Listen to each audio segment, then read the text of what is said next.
Boa noite, mais uma vez, glória a Deus, que momento espetacular que nós tivemos agora, meu irmão, de entrega de coração, de louvor a Deus, de ver o que o Senhor faz em nós e através de nós, é lindo demais, louvado seja Deus por isso. Meu irmão, eu quero convidar você para abrir a sua Bíblia lá no temível livro de Apocalipse, isso mesmo, na Páscoa, nós vamos falar justamente sobre Apocalipse, então abra lá, Apocalipse capítulo 12, nós vamos pensar sobre esse tema, o verdadeiro herói, nós vamos começar uma nova série de pregações, então hoje nós estamos dando início a essa série, o título maior é A Verdadeira Guerra, e nós vamos caminhar então expondo o capítulo 12, capítulo 13, capítulo 14, que é uma das 7 sessões do livro de Apocalipse. Hoje nós vamos pensar sobre o capítulo 12, sobre o nosso herói, uma mensagem que tem tudo a ver com a Páscoa. Então, capítulo 12, verso 1 até o verso 6, eu vou ler, nós vamos meditar em todo o texto, mas nesse momento eu vou ler só o verso 1 até o verso 6, diz assim a palavra do Senhor.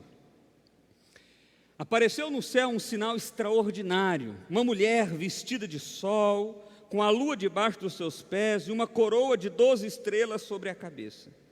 Ela estava grávida e gritava de dor, pois estava para dar à luz.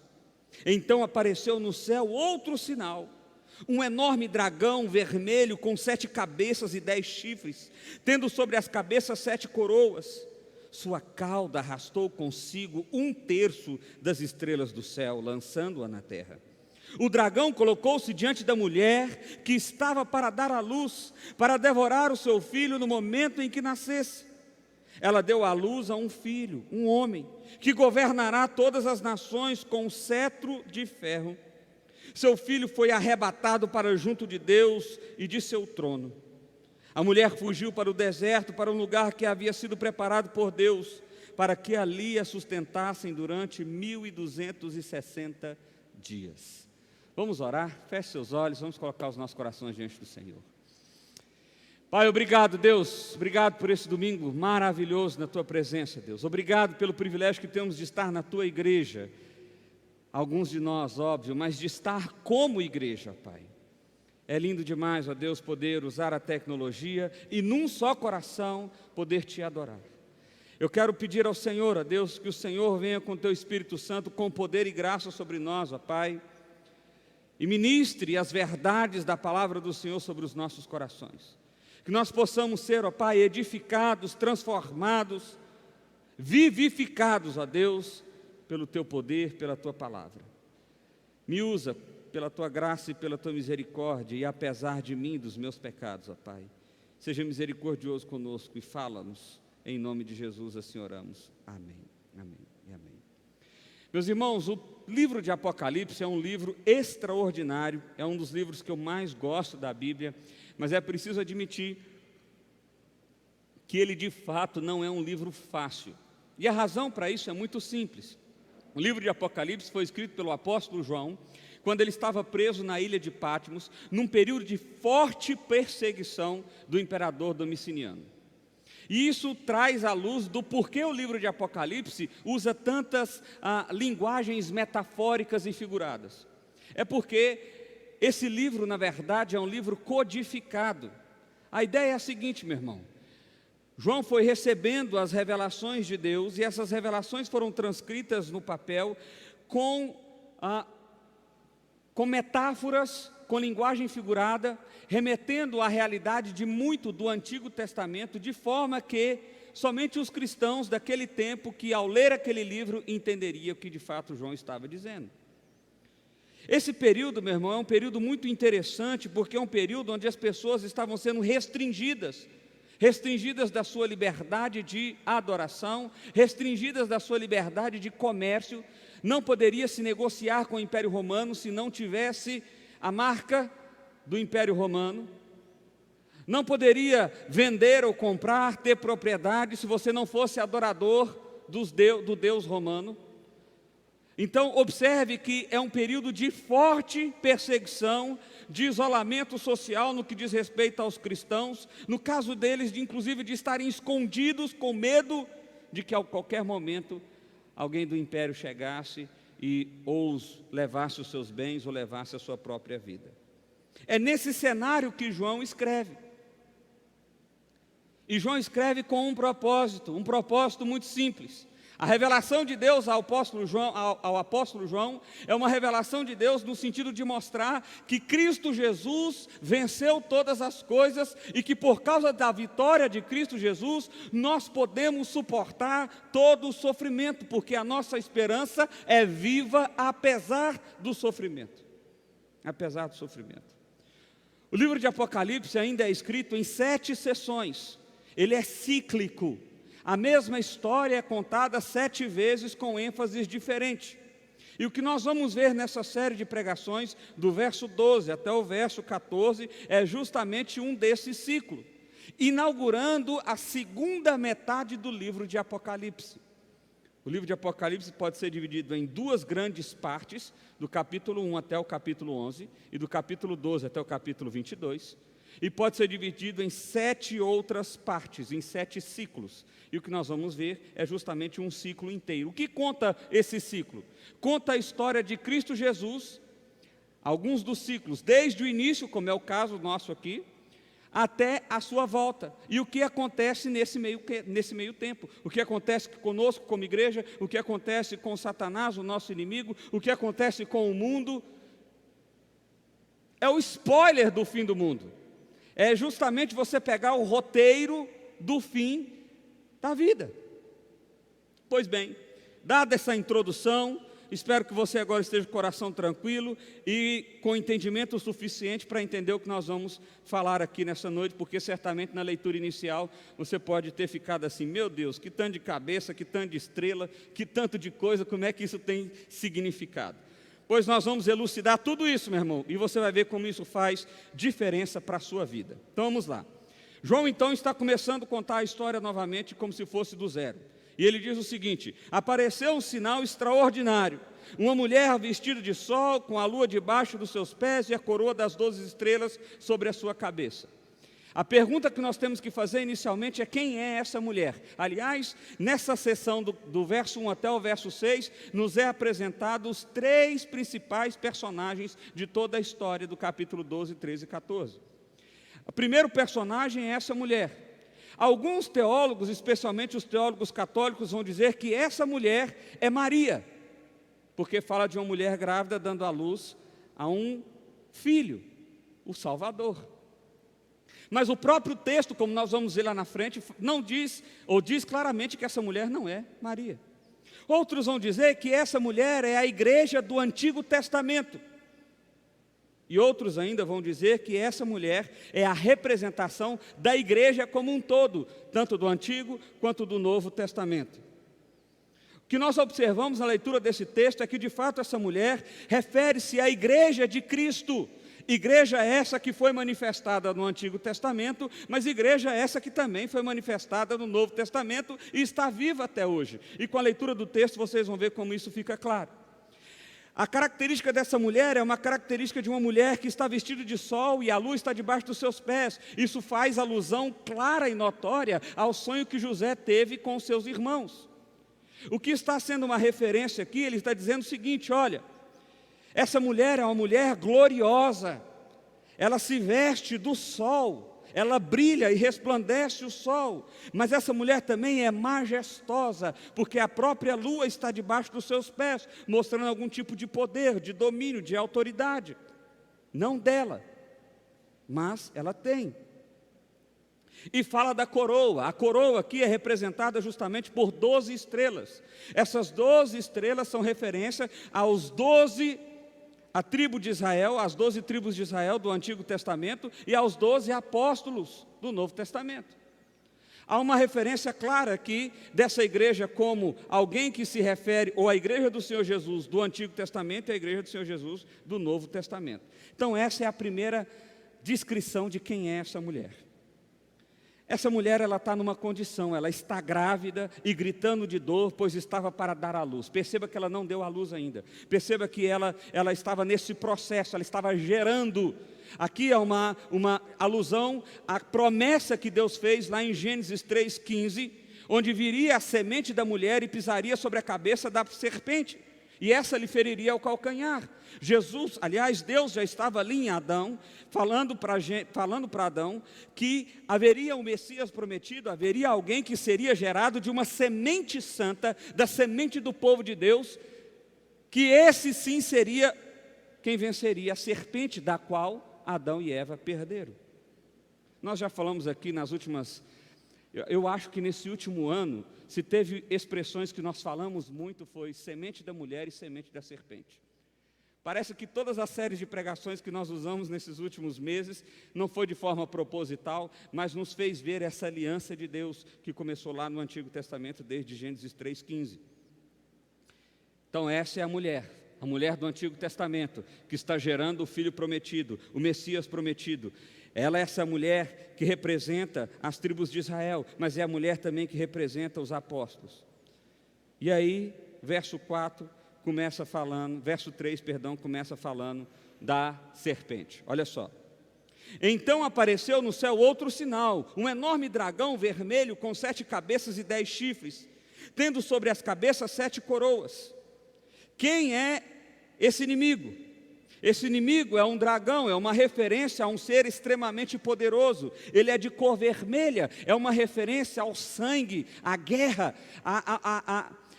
a forma que esse dragão agia era uma forma violenta.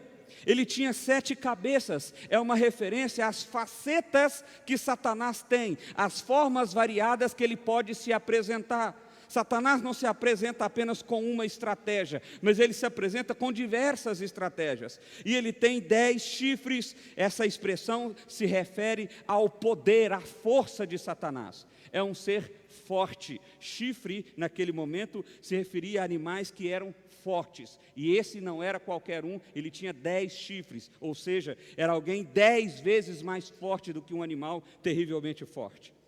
Tendo sobre a cabeça 7 coroas, e aqui as coroas estão justamente sobre as 7 cabeças, por isso são 7 coroas, mostrando que Satanás tem domínios variados.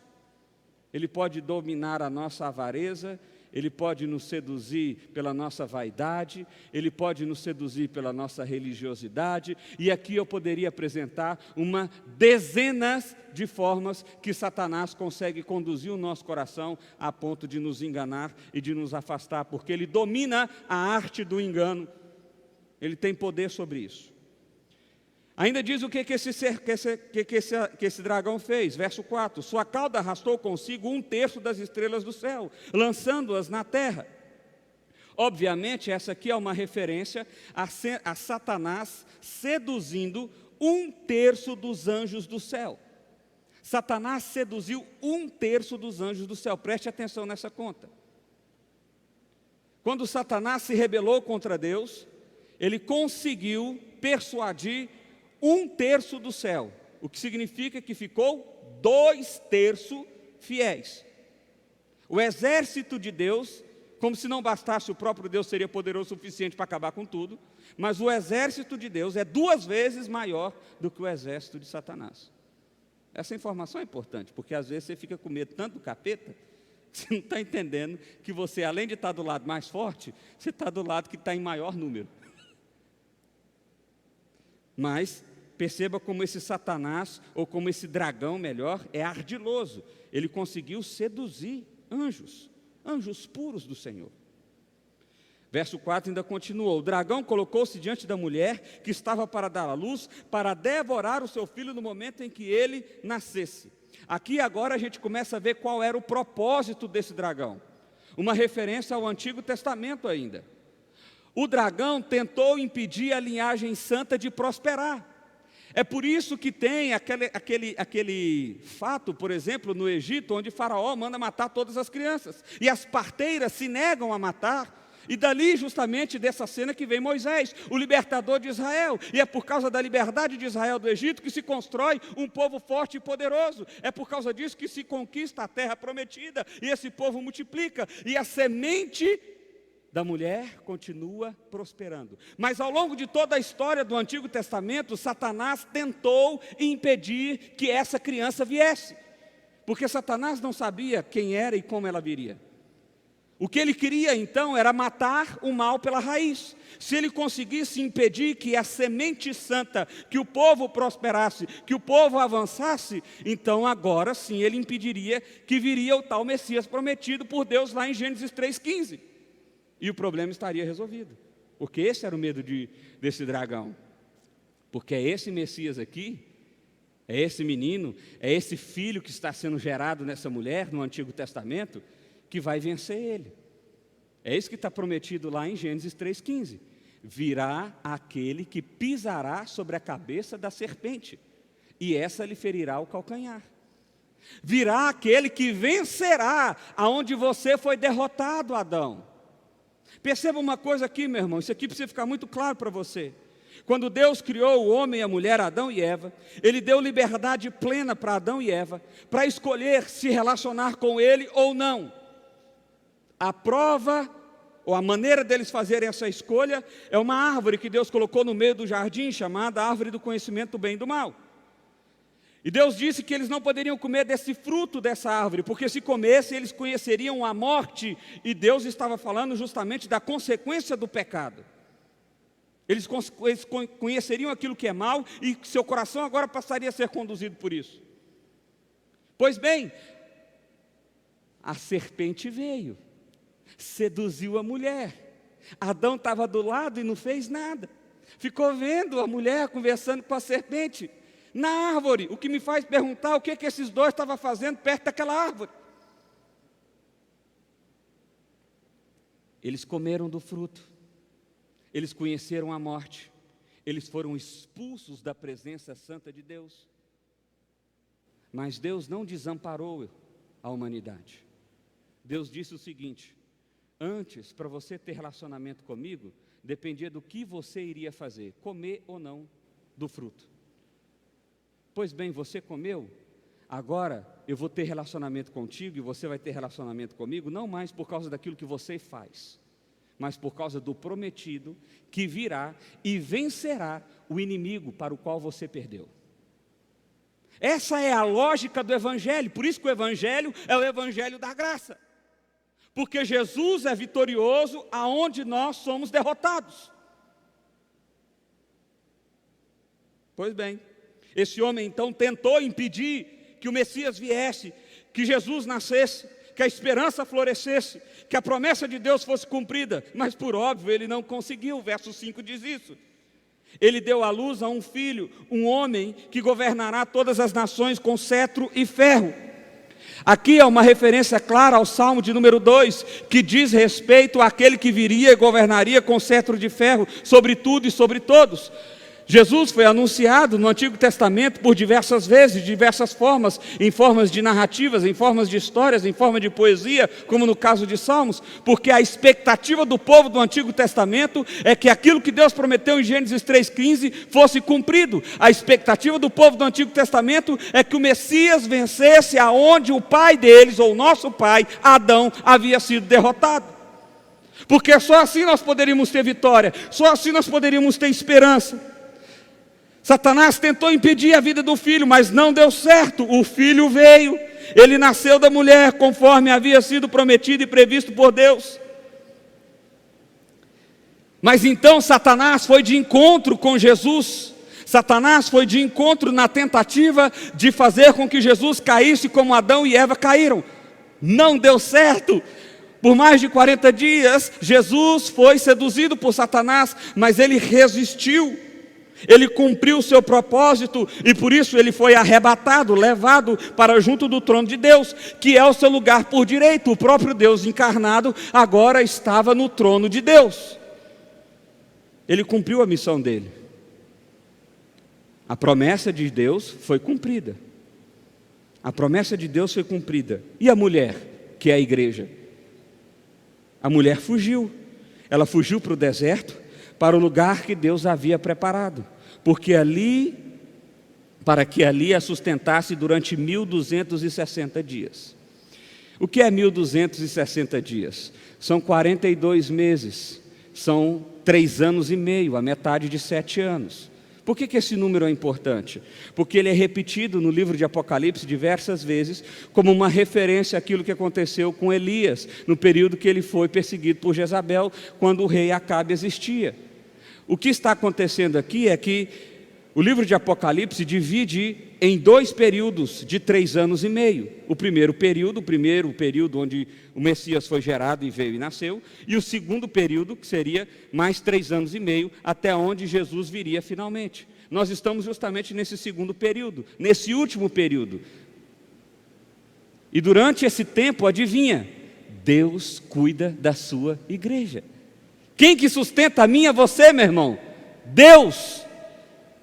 Eu não estou falando só, e me entenda esse só com todo respeito e carinho, mas eu quero diminuir mesmo em relação ao nosso inimigo.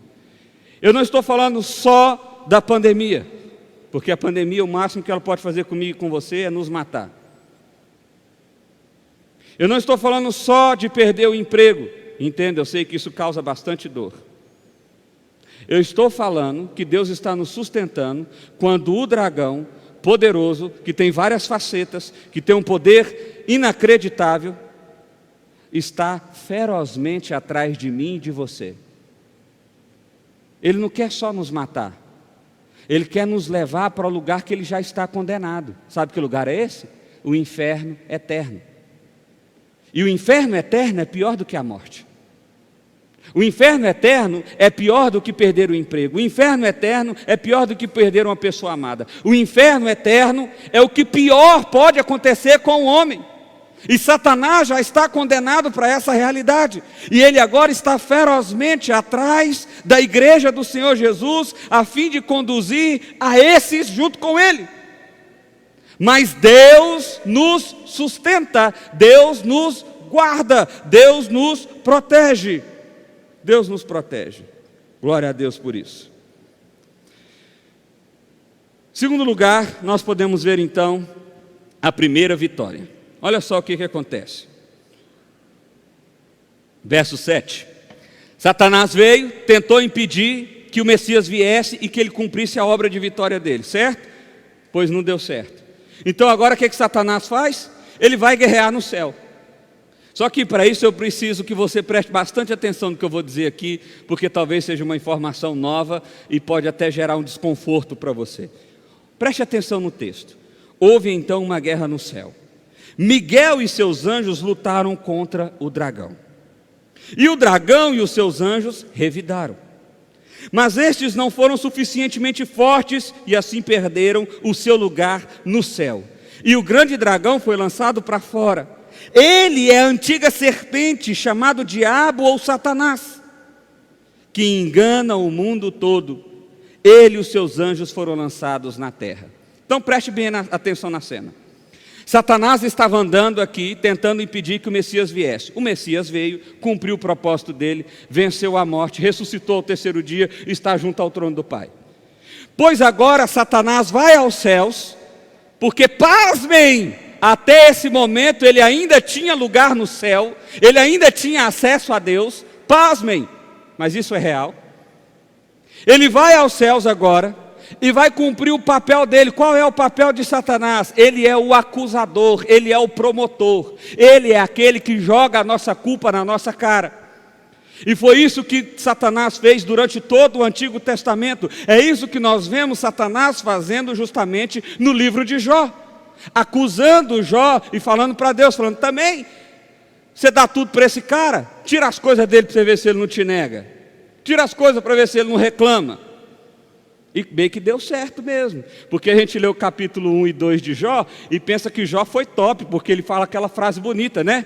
Deus deu, Deus tirou, louvado seja o nome do Senhor. Volta a ler, começa a ler o 3, o 4, o 5, o 6, e você vai ver como Jó reclamou, como Jó questionou, como Jó brigou com Deus, como Jó falou que Deus era injusto, como Jó achou que ele era bom demais para sofrer o que ele estava sofrendo. Num primeiro momento a reação de Jó foi positiva, mas depois parece que Satanás tinha razão na sua provocação. Porque é isso que Satanás faz com a gente, ele quer tirar o pior de nós. Ele quer tirar o pior que existe em nós.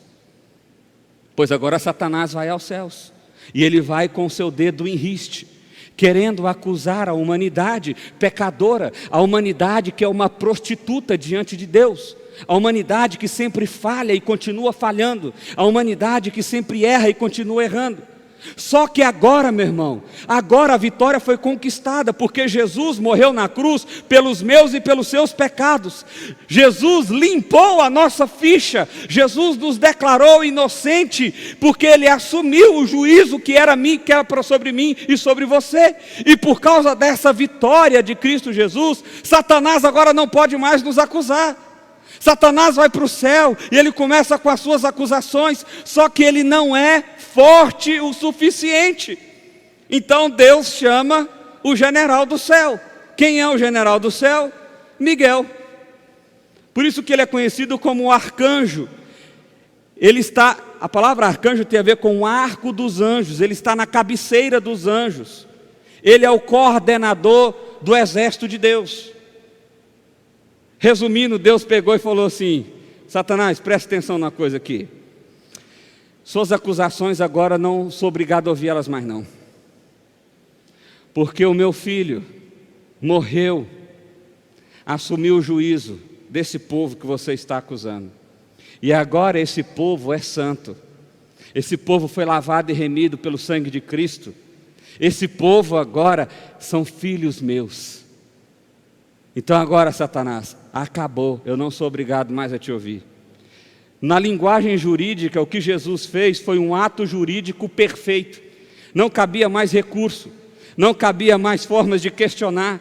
O que Jesus fez foi finalizar por inteiro e por completo qualquer acusação que há sobre mim e sobre você. E perceba, meu irmão, Satanás continua fazendo isso comigo e com você. Satanás continua querendo trazer o pior de nós, e quando ele não consegue, ele consegue nos acusar, ele consegue trabalhar no nosso coração, através de pessoas, através de circunstâncias, para que nós possamos nos sentir o lixo do lixo, para que nós possamos sentir que não podemos nos aproximar de Deus, que não podemos experimentar da graça de Deus, que não podemos nos relacionar com Deus, que não merecemos o abraço de Deus.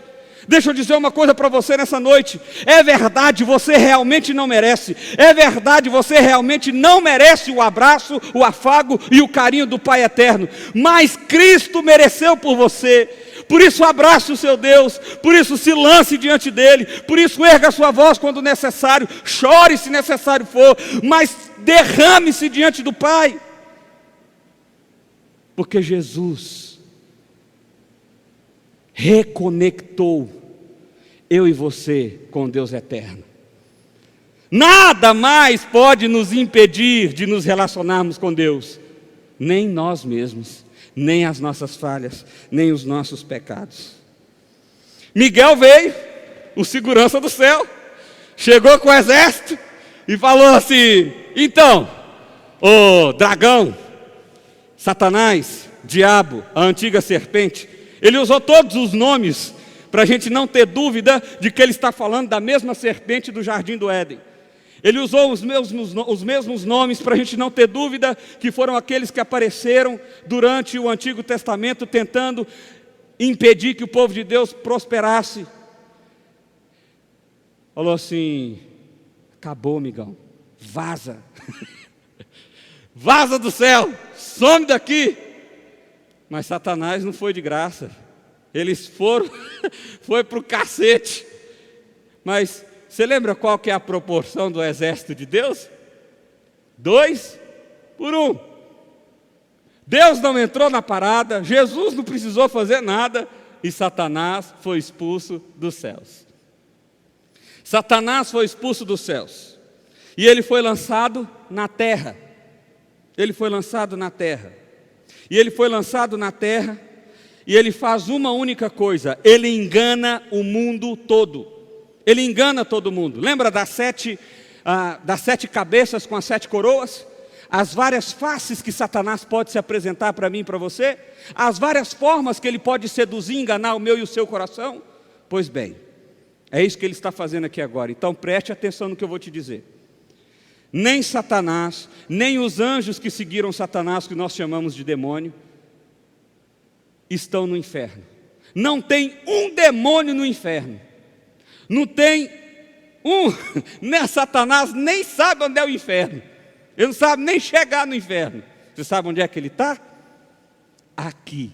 Quer dizer, aqui eu espero que não. Aí eu também espero que não. Mas ele está aqui na terra, exercendo a sua influência. E isso vai ficar mais feio, preste atenção. A primeira vitória, então, é a vitória jurídica. É a vitória espiritual. Jesus cumpriu a pena. Jesus pagou o preço. E agora nós não podemos ser mais acusados, e por causa disso Satanás foi expulso dos céus.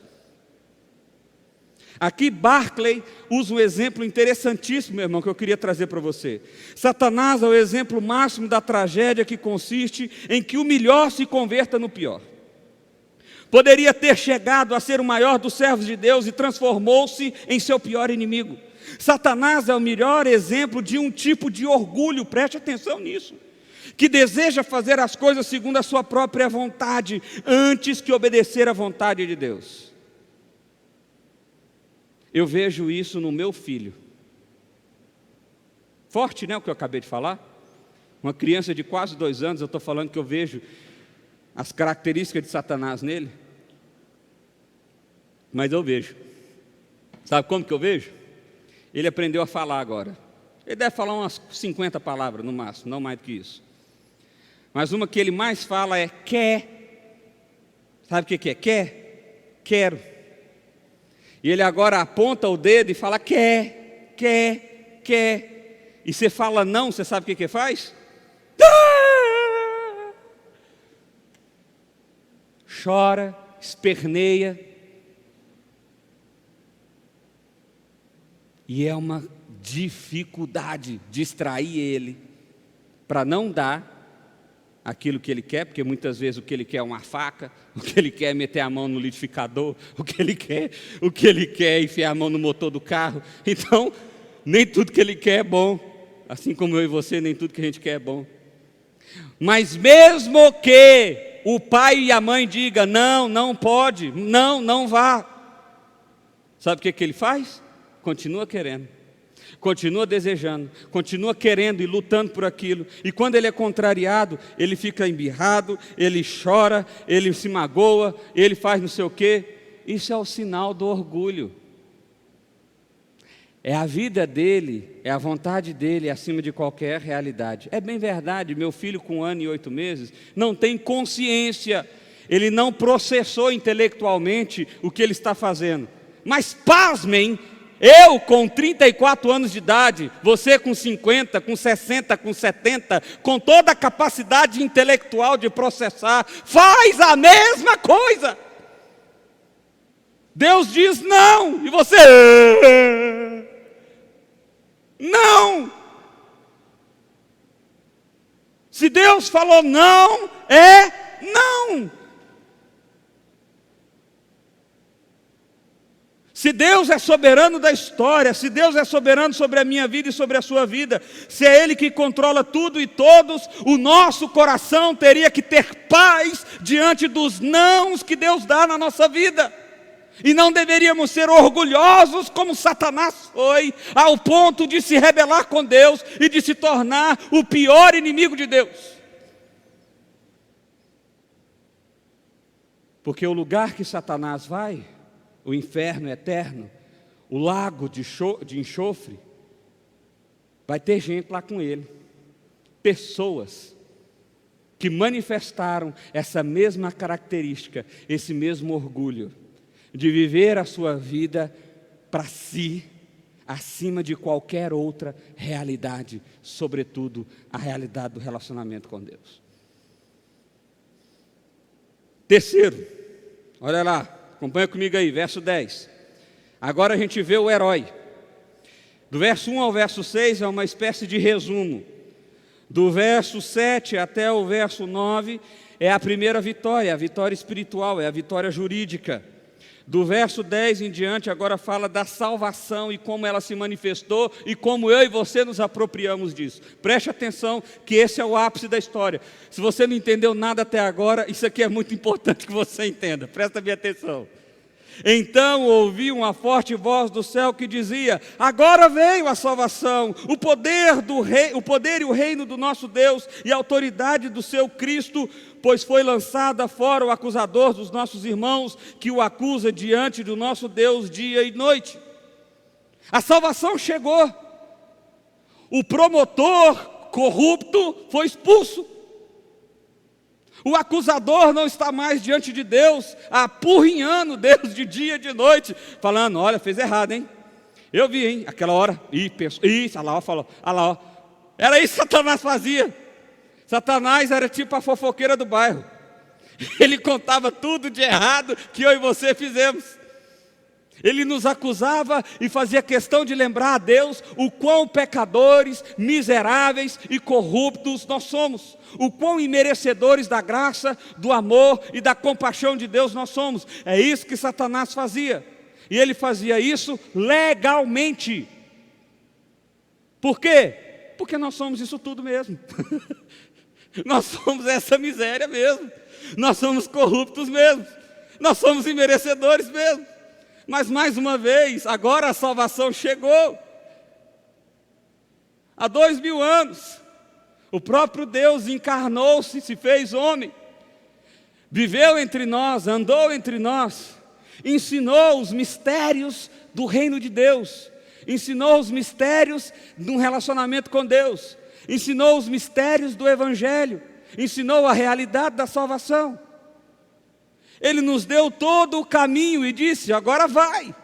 Mas não só isso, Ele garantiu que a gente chegaria lá e iria triunfar, iria vencer, iria receber a coroa da vitória.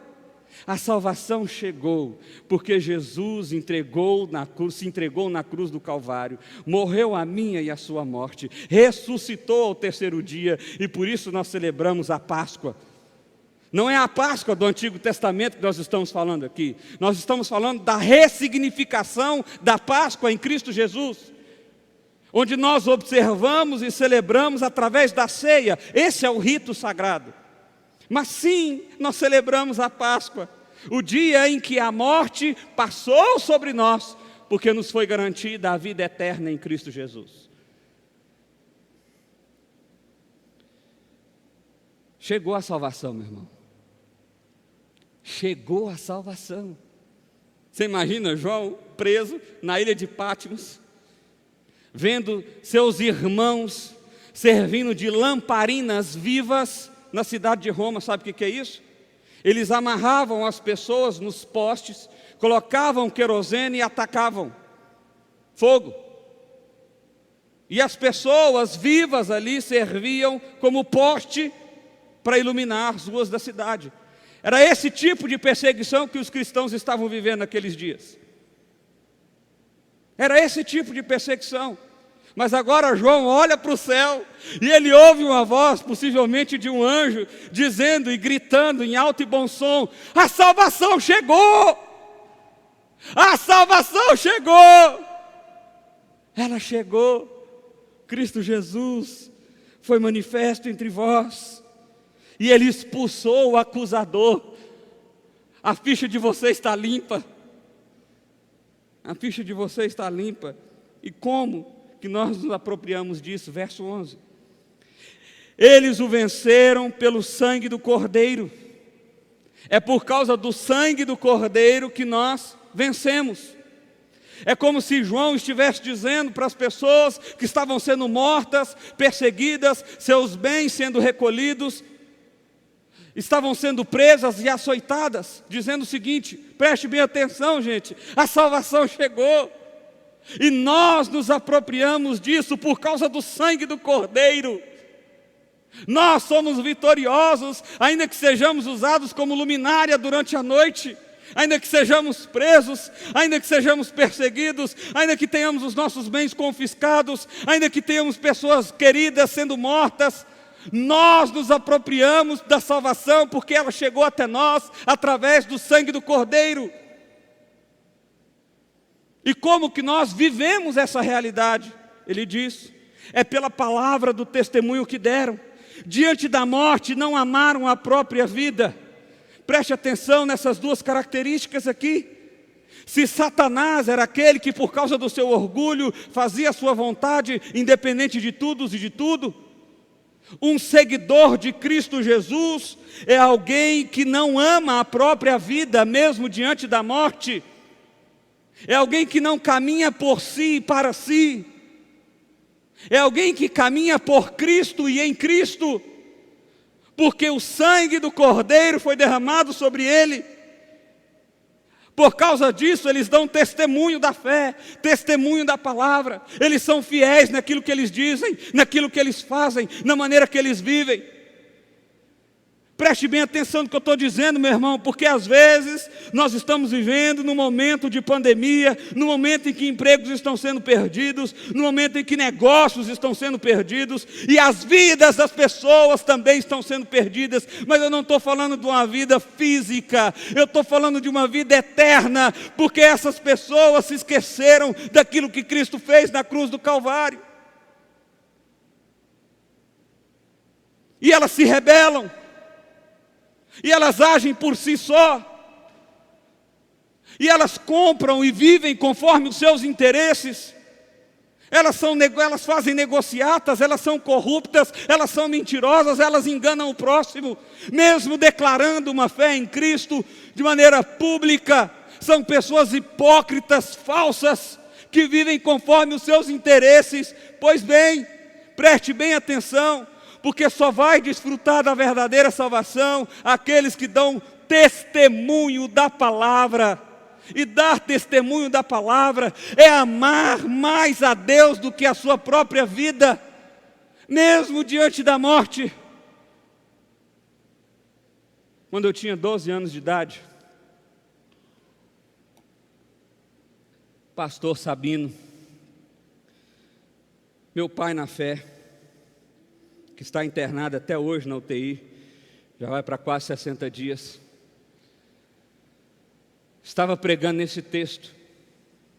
Aliás, ele estava pregando capítulo 13, que é o que nós vamos ver semana que vem, que é bem pior do que esse texto de hoje. E falando da grande perseguição e como seria. E eu me lembro que eu, com os meus 11, 12 anos, eu olhava aquela cena e eu dizia: eu quero viver esse negócio, porque só assim eu vou ter certeza da salvação.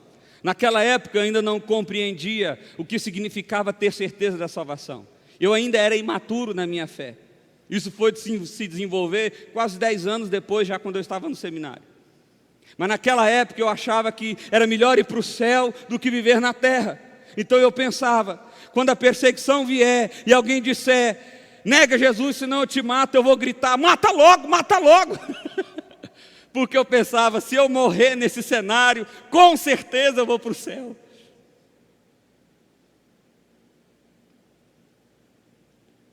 Sabe, meu irmão, nós precisamos amar mais a nossa vida com Deus do que a nossa própria vida. Isso significa que às vezes você vai andar por lugares que você não gostaria de andar. Você vai tomar decisões que você não gostaria de tomar. Você vai deixar de fazer coisas que você gostaria de fazer. Mas se você ama mais a Deus, e se você se apropriou da salvação que vem do Senhor, então, mesmo diante da morte, não amaram a própria vida. Certamente João está fazendo uma referência a essas pessoas que estavam sendo mortas no Coliseu. Essa é outra forma que as pessoas estavam sendo mortas naquela época. Os cristãos eram jogados no Coliseu e os leões eram soltos. E a multidão em volta vibrava e gritava à medida que um leão mordia e matava um cristão. Mas aqueles homens felizes recebiam o leão, porque eles não amaram a própria vida, eles amaram mais a vida que há no Senhor Jesus. Ah, meu irmão, é esse tipo de fé que eu e você precisamos ter. O leão está vindo, a arma está apontada, o desastre está pronto, não interessa, eu vou dar o testemunho fiel da palavra do Senhor, porque a salvação chegou. Ela chegou. Ela chegou. Portanto, verso 12, olha que coisa maravilhosa. Celebrem os céus e os que nele habitam, Portanto, fiquem felizes. Meu irmão, eu quero que você imagine o cenário. As pessoas estavam sendo mortas, perseguidas, bens confiscados, pessoas estavam sendo julgadas injustamente, presos injustamente, a forma de morte eram formas horríveis. E de repente João escreve assim: celebrem, façam uma festa, se enchem de júbilo, fiquem alegres. Por quê?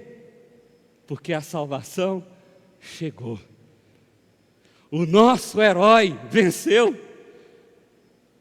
Aonde eu e você perdemos, aonde eu e você somos derrotados, o nosso herói venceu. Celebrem, fiquem felizes, fiquem alegres.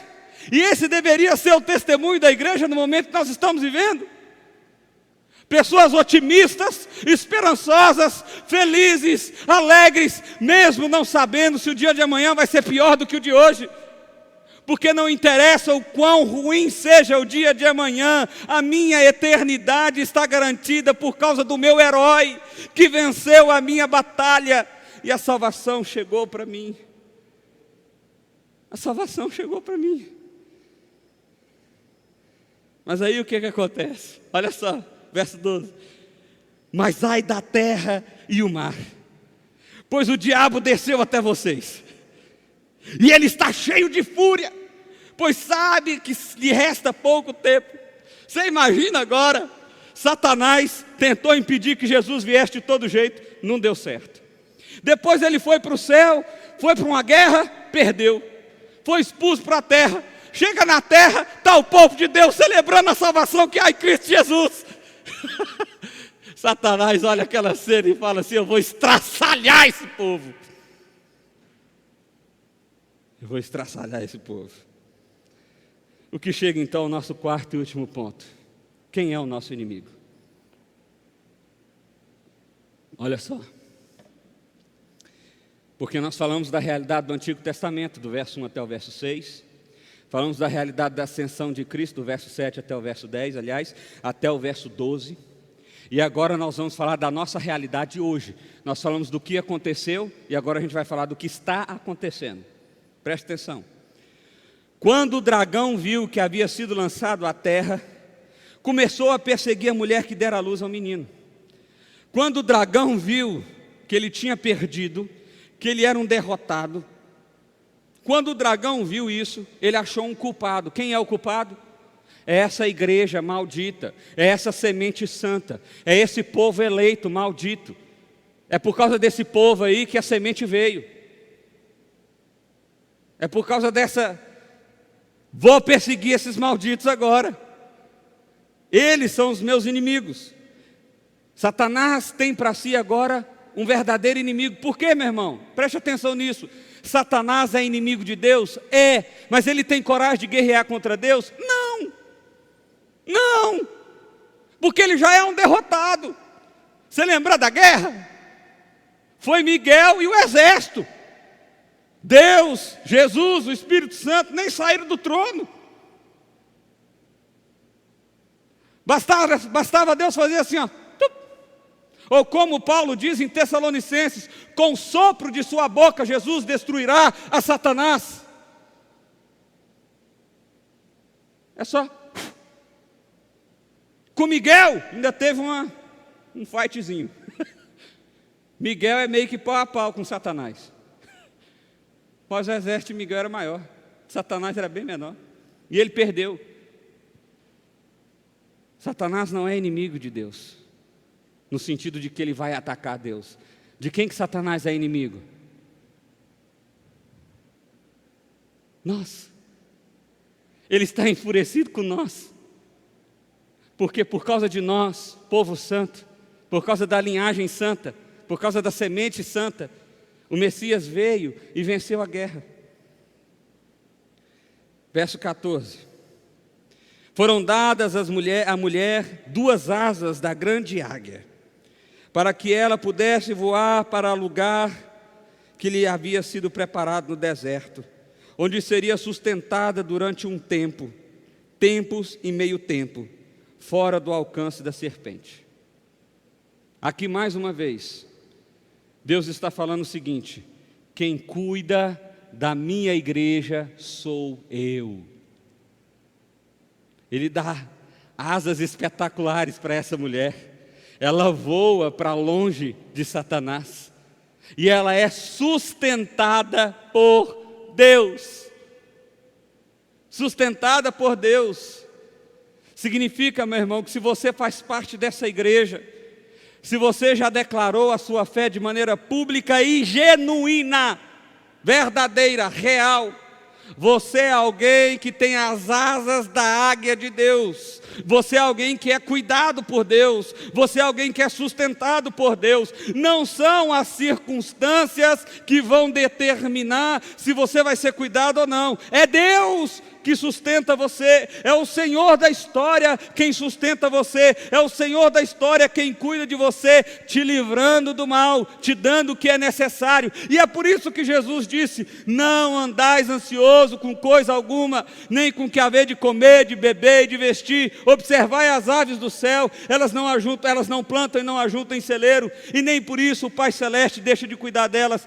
Quem dirá a vós que valeis muito mais do que essas aves? Jesus estava dizendo isso por diversas metáforas.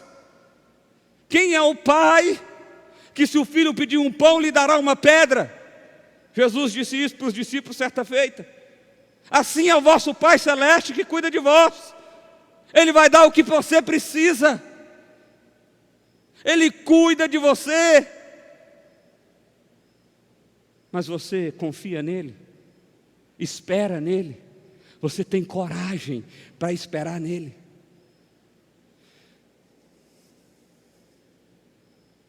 E aqui tem uma expressão, tempos e meio tempo.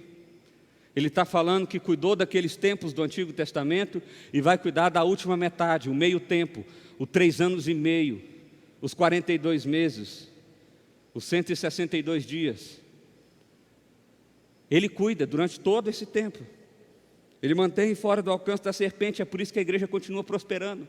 É por isso que pessoas continuam se convertendo. É por isso que as pessoas continuam seguindo o Senhor. Verso 15.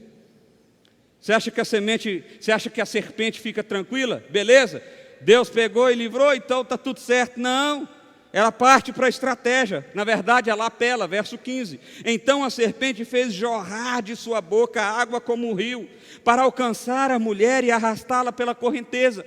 O que Satanás está dizendo aqui? Que ele começou a usar todas as suas artimanhas, todos os seus enganos, todos os seus argumentos. Se lá no Éden bastou Satanás usar um argumentozinho, bastou Satanás seduzir só um pouquinho, agora não, agora ele vai usar todas as ferramentas que ele tem.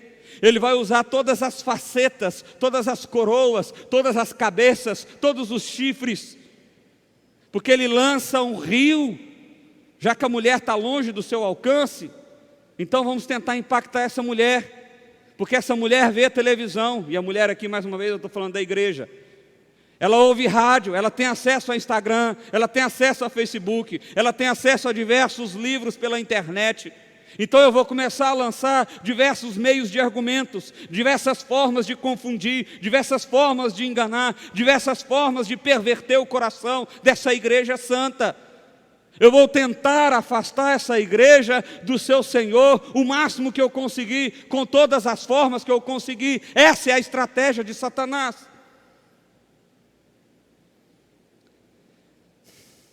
Verso 16, perdão. A terra, porém, ajudou a mulher, abrindo a boca e engolindo o rio que o dragão fizera jorrar de sua boca. É Deus falando assim, mas Deus, como soberano e dono da história, preservou a igreja, mesmo diante desses ataques ferozes. Deus preservou a igreja. Verso 17. O dragão irou-se contra a mulher e saiu para guerrear contra o restante de sua descendência. O dragão ficou mais enfurecido ainda, e agora ele parte para um ataque frontal. Ele agora vai para cima com tudo. Ele agora vai para o tudo ou nada. E quem era essa igreja? Verso 17: o dragão irou-se contra a mulher e saiu para guerrear contra o restante da sua descendência. Nós somos a descendência. Quem são esses? Os que obedecem os mandamentos de Deus e se mantêm fiéis ao testemunho de Jesus. Quem são esses? Os que obedecem e os que se mantêm fiéis. Esses, mais uma vez, é reforçado aquilo que já tinha sido dito antes, quando você se apropria da salvação. Você faz parte do povo de Deus? Sim, faz parte do povo de Deus? Então você obedece a Deus, você é fiel a Deus, você dá testemunho da palavra de Deus, você ama mais a vida com Deus do que a sua própria vida. E o dragão está furioso com isso. Então o verso 18 diz assim: então o dragão se pôs em pé na areia no mar, e acabou. Aqui agora foi igual a série da Netflix mesmo. O dragão agora está em pezão, pronto para o ataque frontal. Próximo episódio, a gente vê a continuação. Próximo episódio nós vamos ver o que esse dragão agora vai fazer. Mas eu quero ler uma palavra aqui de Christen Marker comentando esse texto. Ele diz assim: Deus está constantemente encorajando o seu povo a não temer, mesmo quando os dilúvios ameaçam tragá-los. Ele os conforta dizendo: quando vocês passarem pelos rios, eles não submergirão. Isaías 43, 2. Os dilúvios de falsidade, malícia, crime e sofrimento não serão capazes de surpreendê-los, porque Deus está de guarda. O inimigo então tentou devorar o menino e tirar ele do trono. A gente viu isso no verso 5. Satanás lutou com Miguel. A gente viu isso no verso 9, perdeu. O dragão perseguiu a mulher, mas não conseguiu, porque ela foi levada para o deserto e é cuidada por Deus, versos 6 e 14. A serpente queria apanhar a mulher numa torrente, porém a terra tragou seus rios. Mais uma vez Deus protegeu a mulher. E Satanás perdeu quando deflagrou uma guerra contra a descendência da mulher, que se manteve obediente aos mandamentos de Deus e conservou o testemunho. O que fazer então? Preste atenção, nós estamos sinalizando agora de verdade. O que fazer? Primeiro, Cristo é o Senhor, Cristo é o Salvador, Cristo é o sustentador. Significa que você não é o Senhor, significa que você não é o seu Salvador, significa que você não é o seu sustentador, não é a sua capacidade, não é a sua intelectualidade, não é as circunstâncias, não são as portas abertas ou fechadas, porque o que de fato é o seu Salvador é Cristo, quem de fato te sustenta é Cristo, quem de fato é Senhor da sua história é Cristo. Segundo, Deus está cuidando de nós, Ele é quem sustenta e nos protege. Terceiro, Cristo nos deu uma vitória pelo seu sangue. Você está esperando uma vitória a partir do que algo do seu interesse aconteça, mas deixa eu dizer uma coisa para você: a vitória que Deus te deu é muito maior do que uma cura, do que um negócio, do que uma conta gorda, é muito maior do que uma casa, é muito maior do que alegria eterna nesse mundo, porque isso não existe. A vitória que Cristo deu é através do sangue. O que Cristo fez foi te declarar inocente. O que Cristo fez foi assumir a sua culpa. O que Cristo fez foi tirar o acusador do seu pé. Ele limpou sua ficha diante de Deus. E agora você tem acesso direto ao trono de Deus. E agora você pode se relacionar com Deus de coração aberto, ser sustentado por Ele, ser amado por Ele, sentir o abraço, o carinho dEle. E agora Deus pode te envolver nos seus braços, porque o sangue do Senhor foi derramado. A promessa da Páscoa foi cumprida. Mas quando e como a gente se apropria dessa vitória? Testemunhando a palavra, amando a Deus mais do que a nós, obedecendo a Deus, sendo fiel a Deus. São pelo menos 4 formas que esse texto nos apresenta. E meu irmão, eu quero ser sincero com você: se você não é comprometido com o Senhor, se você não é comprometido com o reino do Senhor, se você não quer dar testemunho do Senhor, você quer viver segundo os seus desejos, segundo a sua vontade, meu irmão, terrível é o seu destino. O que te aguarda é o inferno eterno. É muito pior do que a dor de perder alguém, é muito pior do que estar doente, é muito pior do que passar por uma crise no casamento, é muito pior do que estar angustiado porque se sente incompetente, incapaz, é muito pior, é muito pior. Pare de viver para você mesmo, pare de viver para você mesmo, viva para Cristo, se aproprie da vitória do seu herói, do seu verdadeiro herói. Ele é o Salvador. Quarto, Satanás está irado, e seu propósito é nos enganar e nos afastar de Jesus e de sua vitória. É isso que ele quer fazer. É por isso que ele te seduz. É por isso que ele diz, pode ir só mais um pouquinho. É por isso que ele diz, tem problema não, todo mundo faz. É por isso que ele diz, não, vai, você não é tão ruim assim. É por isso que ele diz, não há como ir contra a correnteza, porque ele está querendo te afastar de Deus, ele está querendo te conduzir para o inferno eterno junto com ele. Satanás não sabe quem é o povo de Deus, Satanás não sabe quem são os eleitos, Satanás não sabe qual é a semente santa, por isso ele engana todo mundo. Todo mundo. Meu conselho para você é, se você esteve enganado até hoje, se Satanás conseguiu te enganar até hoje, arrependa-se de quem você é e se aproprie de quem você é em Cristo Jesus. Quinto, precisamos caminhar com esperança, porque a vitória já nos foi garantida. Cristo é o nosso verdadeiro herói.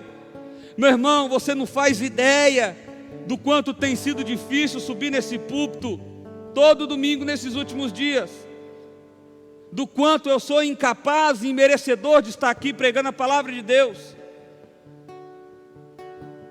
porque eu tenho olhado para dias e por vezes eu tenho perdido a esperança, por vezes a minha fé tem estado pequena, mas Deus nessa noite Ele resgata a nossa fé. Deus nessa noite Ele diz o seguinte, não importa o dia de amanhã, eu estou com você, a vitória é certa, a esperança não pode ser roubada do seu coração. Foi Cristo quem conquistou, foi Cristo quem venceu. Por isso regozijem-se, façam júbilo, façam festa, demonstre alegria, porque o nosso Deus venceu a nossa batalha. Eu quero terminar com uma última frase, já é tradicional. Jesus nos mostra que Ele é o nosso verdadeiro herói.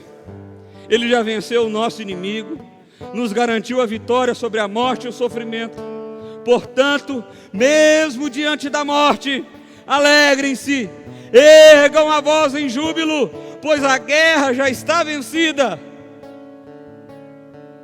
Mesmo diante da dor, do sofrimento, do desânimo, alegrem-se, porque a vitória já foi garantida a nós.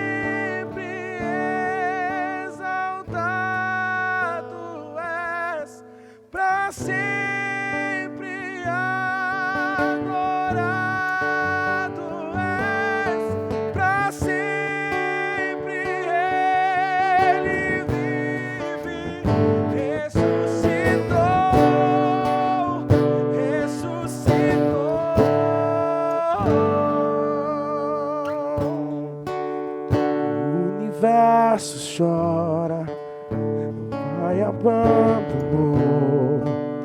Ali estava morto o Salvador. Seu corpo lá na cruz, seu sangue derramou, o peso do pecado Ele levou.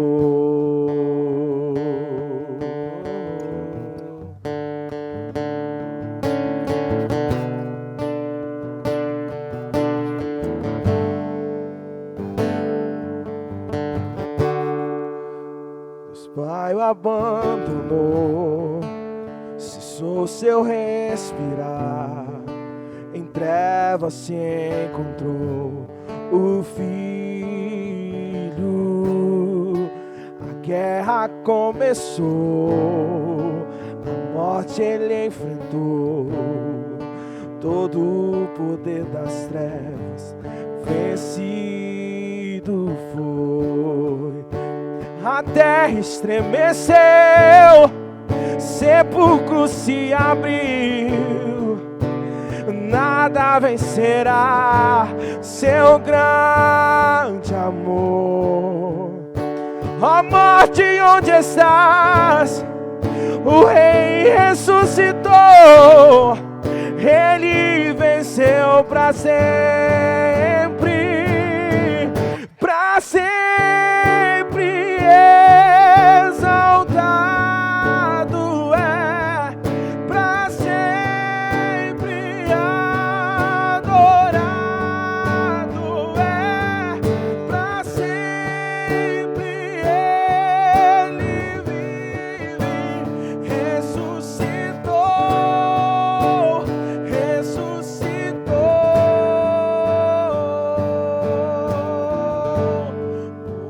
porque Ele vive, posso crer no amanhã, porque Ele vive. Temor não há, mas eu pensei, mas eu bem sei, eu sei que a minha vida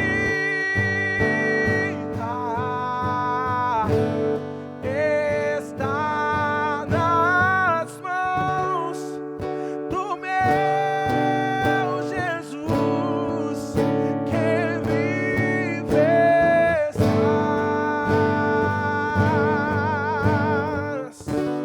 Vamos orar então, feche seus olhos. Pai, obrigado a Deus por esse domingo, obrigado por celebrarmos a vida, obrigado porque o Senhor faz com que nós visualizamos a vitória e a verdadeira vitória que há no Senhor, ó Pai.